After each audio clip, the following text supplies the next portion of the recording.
Okay, so the FMEA, that is failure mode and effects analysis, can also be used to identify the preventive action. So I'm going to explain you how the FMEA can be effectively used to identify a preventive action during a failure of percent RSD during determination of the KF factor during the standardization of the KF reagent.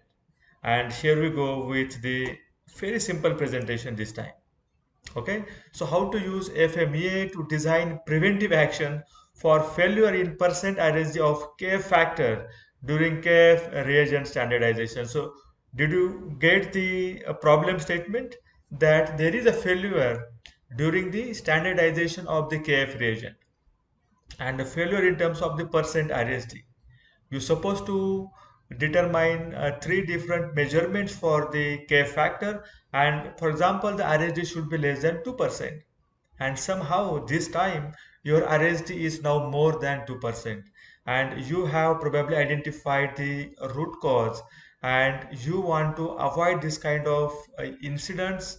You want to prevent the occurrence of the RSD failure in the future, and here is the way that FMEA can help you to come out of this challenge.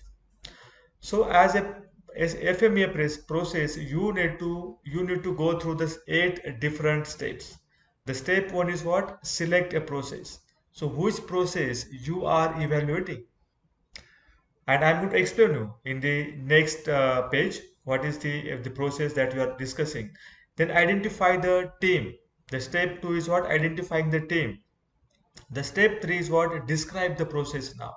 So as you have identified the process, or describe the process means describe the steps involved into each. So for example, if the KF is the determination of the or the standardization of the KF is the process, then what steps are involved during the standardization of the KF reagent is nothing but the step number three. The step number four is what? Identify what could go wrong. That is the failure mode. Step five is pick up the failure mode to act upon. So which failure modes, which challenges you want to solve. Step six is identify severity and the probability. Step seven, identify the root cause. And finally, step eight is what? The mitigation plan if required. So here is the executed FMEA in case of standardization of the KF reagent. So what is the step number one? Identify the process, and look at here. I have identified the process as the standardization of the KF reagent. Step number two is identify the team which is going to execute the FMEA. And here is the step number two. Analyst 1, Analyst 2, QA 1 and the group leader 1 is the team who is going to execute this particular FMEA. Then the step 3 is identify the steps involved into the standardization of KF reagent. Look at this, the step number 3. So this step number 3 can be, let us say, neutralization of methanol inside a titration vessel. So in this case, in the step number 3, where we are talking about the stages involved into the KF reagent standardization, one has to be very thorough in actually what is happening. And that is what your experience and brainstorming is very important to critically identify the number of steps involved into the given process. So for example, in the KF reagent standardization, I need to first neutralize the methanol present into the titration vessel. The second stage can be what? If I'm using a water to standardize the KF reagent, I need to weigh the water. So the weighing of the water becomes the second step. Then the third step can be the transfer of water into the KF titration vessel. The fourth can be entering the actual weight of the water into the system. Then the fifth can be then actually starting and running the titration. So during the titration, you are going to measure the current. And then finally, at the step number 7, you are going to determine the endpoints.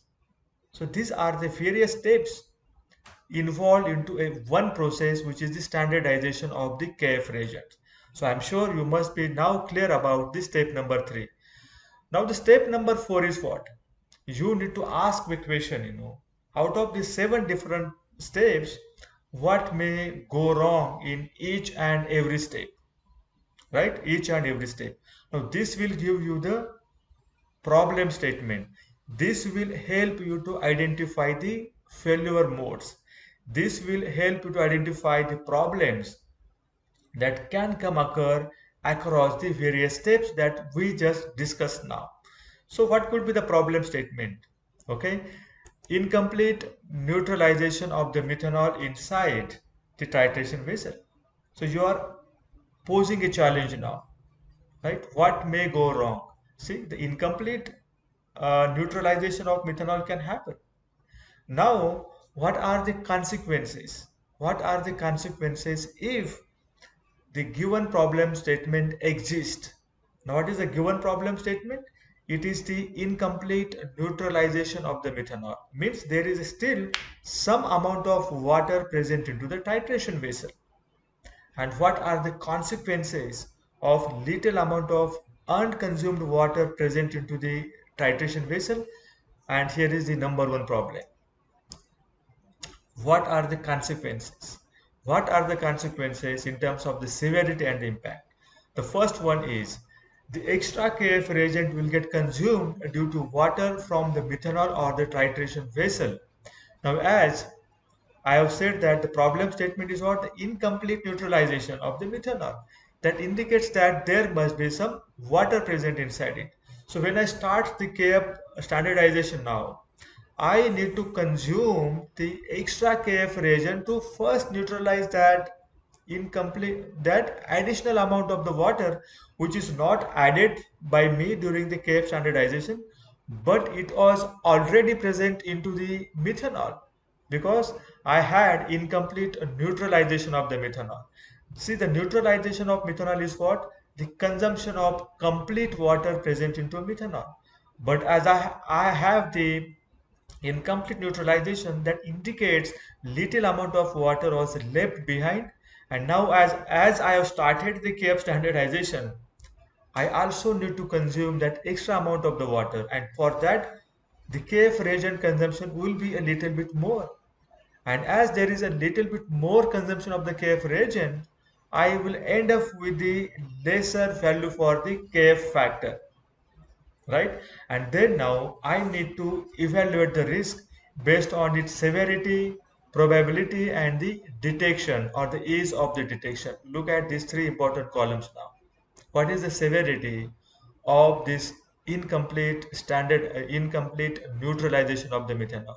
So give the severity factor. I will say it is very severe because that will manipulate the K factor, that will impact directly onto the K factor. So it is very severe. What is the probability of the occurrence? How far it can go? So I will say that I have a very systematic systems in the place. So the probability is very low. Now look at here also. I forgot to talk about this. In case of severity, if it is very low severity, impact is very low, then give the number 1. If the severity is very high, then give the number 10. So we are going to matrix the system from the 1 to 10. In case of severity, low severity means number 1. High severity means number 10. In case of probability, now what is the probability of the occurrence? How frequently it can occur? If it has very low probability of occurrence, it can occur very remotely, chances are very remote, then give the number 1 for the low probability. But it can occur very often, very high probability of the occurrence, then given 10 as the number. Then last one is the detection. What is the degree of detection? How easily you can detect it? If it is very high degree of detection, you can easily detect that, then gives the number 1, right? And if it is very low detectability, if you cannot detect it, if your system doesn't have any provision to detect it, in case of that it is low detectability, give the high number, that is number 10. So this matrix must be clear to you. I hope you are clear now in terms of giving the numbers to the severity, probability, and the detectability. This SPD is very important to identify the risk priority number. It is RPN. So I will say that this incomplete neutralization is very severe, and I have given the 7 number. What is the probability? I will say it is not going to occur very often. So the probability of the occurrence could be 2. Detectability, it can be easily detected because I can see that the drift is already set into the instrument, and unless and until the current goes below that drift value, my system is not going to give okay signal. So it is very easy to detect. So I will give only one number to that. Um, then the multiplication of SPD, it's the risk priority number, it is RPN. So 7 into 4, 2 into 1 becomes 14. So in essence, in the stage number 6 or the step number 6, I am going to understand whether I need to mitigate the risk or not. Okay. Then further, I need to identify what is the root cause behind this incomplete neutralization of the methanol. Sometimes, if I do not have the enough knowledge about the drift, right? So what should be the drift value to say that this is the drift or this is the current, which will say that now there is no water present into the reaction vessel. Now this is something very fundamental. But if I give the higher drift value, probably I may end up with the little amount of water present into the titration vessel. So the root cause is what? Giving the too high drift values into the system, into the program. The second can be improper closure of the system.